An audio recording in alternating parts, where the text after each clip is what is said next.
மாண்புமிகு கலைஞர் அவர்களை பற்றி பேச வேண்டும் என்றால் ஒரு அடிப்படையில் ஒரு கலைஞராக இருந்து நாடகத்துறை பல்வேறு துறைகள் இருந்தாலும் கூட அந்த ஏக்கம் தர்ஸ்ட் என்று சொல்வார்கள்,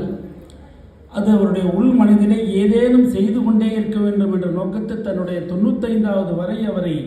இந்த சமுதாயத்திற்காக வாழ்ந்த பெரியாராக நாம் அவரை நினைக்க வேண்டும். உண்மையிலே அவரை பற்றி பேசுகின்ற போது நம்மளுடைய போற்றலுக்குரிய பேரறிஞர் ஐயா அவர்கள் இவரை பற்றி திரு கலைஞர் அவர்களை பற்றி பேசுகின்ற பொழுது திரு கருணாநிதியைப் போல் திறமையை பெற